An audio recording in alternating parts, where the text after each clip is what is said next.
if you saw that play and saw the final score, you might have been like, well, that makes sense. But actually what happened in the Friday night other college football national semifinal is Oregon put together an amazingly well-constructed drive right after that, moved down the field to tie the game 7-7. And then over the span of the rest of the first half and the first drive of the second half, Indiana scored 35 unanswered points. It just absolutely destroyed them. Like, it was a dismantling on every level. Yes. And in a game where Fernando Mendoza throws 5 touchdowns, but doesn't even surpass 180 passing yards. Right. And his running backs don't get over 60 yards. Like, this was the numbers are just weird. Right. The score shouldn't be 56-22, but Kevin, Indiana is a complete team. This is the reality that they're not just it's a good offense and they go out there. They are a complete team, and that defense stands up strong. Man, and let's talk about that defense. 53% pressure rate. That was what That's good. Dante Moore faced in the first half. That is the highest pressure rate that he has faced in any half all season. And clearly that made a difference because by the time you got to the half, it was 35-7. So that defense, it was unbelievable. It got so out of control that Greg McElroy started talking about other things during the game, which I get, like you're apt to do when it's a blowout. And by the time he got to halftime, he was like, starting to talk about the all-time nature of this Indiana team. And then when it got to be, like 49-15, he started talking about it and comparing it to that 2019 LSU, the Joe Burrow team. And one of the things he said that I thought was really fascinating, maybe there's not as many first overall, or I think he meant first round NFL picks, but the level of dominance across the board along the offensive line at wide receiver, they have so many ways to beat you. That's exactly what Joe Burrow's 2019 team looked like. And let's go back to what you mentioned about the defense.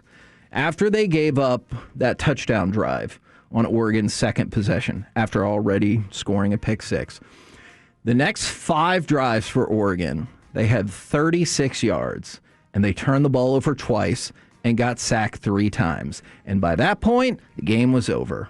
I know you still had to play the second half because of the rules of football, but the game was over. Yeah, you score 15 points in the second half, and you're still down by 34. You're just like, I don't know what to do.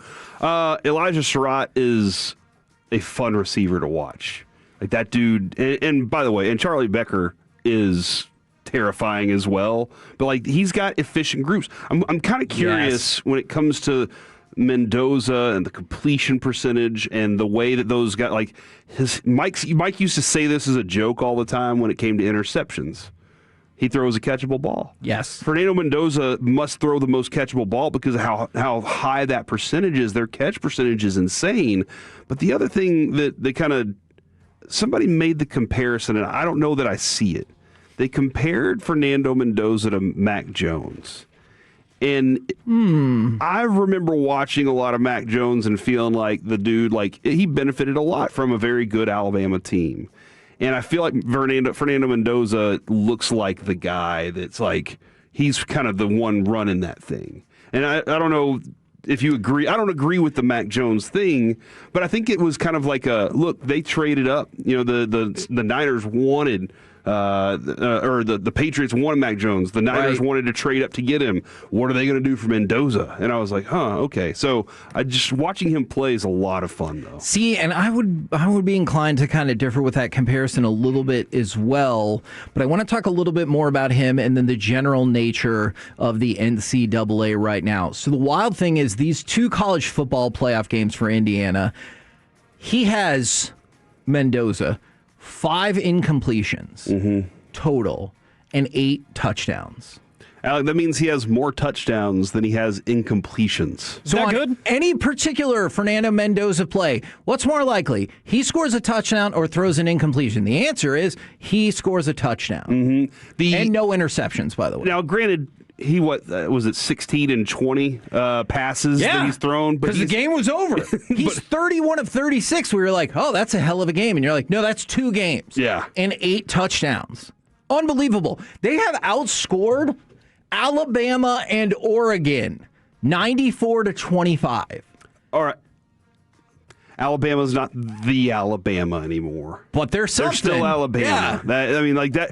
But you're right. Like the big name programs that you would expect that would put up the points to compete against them. Indiana's Kurt Cignetti's like, no, I'm not going to let it happen. I'm too motivated. I got these guys motivated. That's why I don't smile and all those things. And one of the things that you started to see because of that is take a look at how the point spread has moved so far and where it'll end up. So remember, we said the look-ahead line was Indiana would be favored by 6 over Miami. And then you saw just the absolute destruction of Oregon. Here's another thing. Oregon shut out the team they played before this and then gave up 56 points to an Indiana team that quit trying. Mm-hmm. And I don't mean that in a negative way. I mean, like, they were like, hey, this game is over. Did you feel... listen, I know Texas Tech made a significant push for themselves. Did you feel they were in the same class as Oregon? Yes, I did. I thought they were going to win that game. You did, really? I did. I didn't feel that, but I understand. But you're right. In a playoff game, to shut out your opponent is a big deal. Absolutely. So it was going to be 6 on the look-ahead line. Then Indiana destroys Oregon. Then it goes up to 7.5. Now it's 8.5. And like Miami has had an awesome run to the championship. Mm-hmm. And we'll talk probably more about that on Thursday. But I can see why this point spread continues to get bigger and bigger. But then again, if you're Miami, nobody knows better about how a big point spread does not necessarily translate to a win or a loss in the college football championship game than the Miami Hurricanes do. But I'll leave that for another day. My question to go along with all of this. Because a lot of people have complained about if you think it's a mercenary system or just a business of college sports, and they're like, yeah, I don't like it as much anymore. Has that impacted? What? Yeah. Oh, yeah. We get those texts all the time. Why? So 2 weeks ago, we said it's not going back. A few people pushed back, including one person who said you should only be able to transfer once. The NCAA and players and states, they just made an agreement on this less than 2 years ago.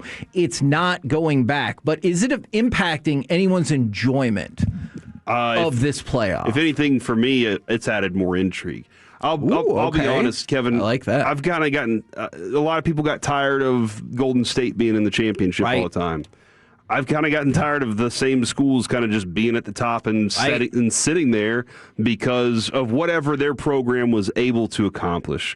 You're going to tell me that they weren't paying? They weren't, like, it's just open now and the money's bigger. Like, that's the reality of what college football is now, in my opinion. Yeah. The fact, though, that I got an Indiana in there and I had a Texas Tech in there and I had a UNT potential opportunity, A&M was as high. The fact that these schools are now rotating, and Kevin, it can rotate next year.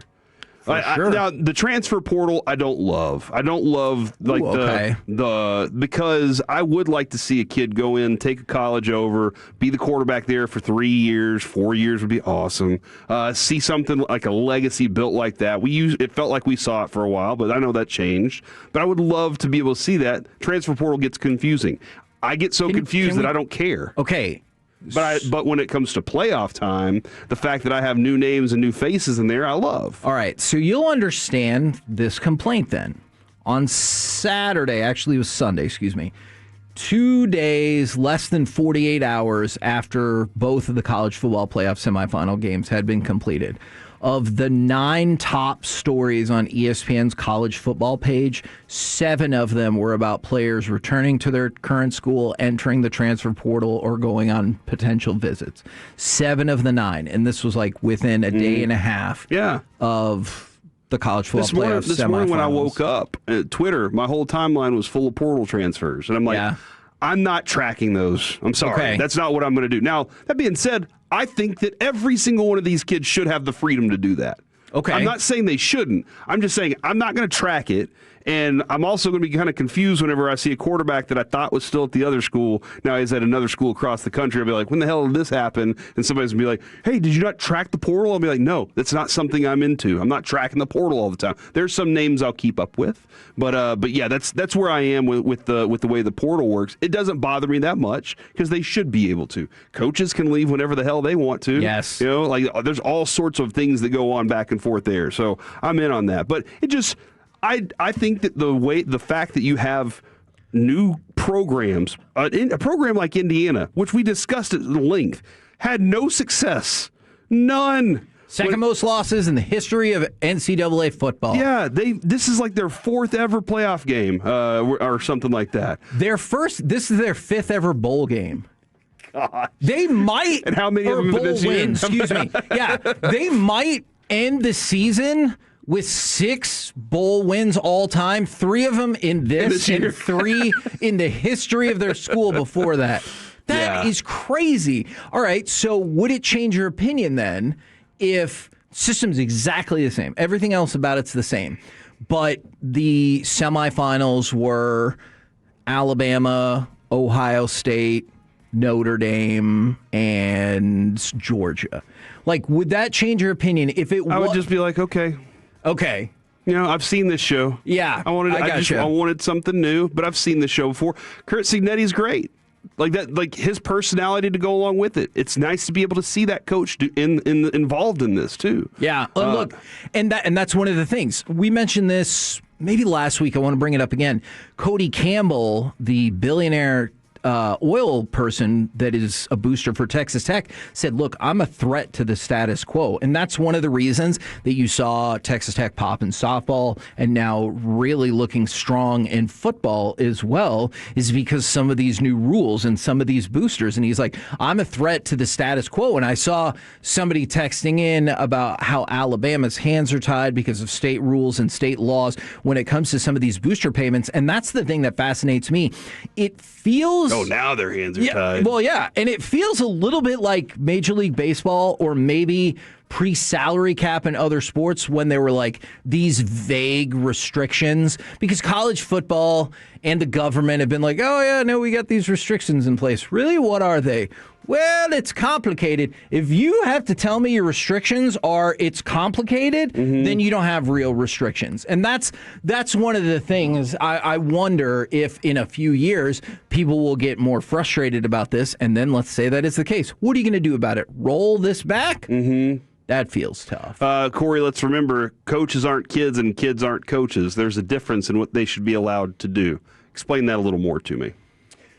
Because I won't explain that part to you. I'll explain. I'm asking them, Yeah. Explain that a little more because I don't agree. Because I think then wouldn't your argument be if you were one of these players, theoretically I'm a kid per adults and like your brain maturation and everything, but like then the argument would be, well, I'm old enough for you to want me to pay for school and I'm old enough for you to theoretically send me off to war if that was going to happen. So why am I not old enough to make these other decisions or make money? I think the biggest thing is it comes down to making money. I understand their concerns about these young people, 100% I do, but you are breaking away from a system that for years and years and years, billions, not millions, billions of dollars were made from people who oversaw it but didn't actually do any of the competing. And eventually the players are like, hey, I want a part.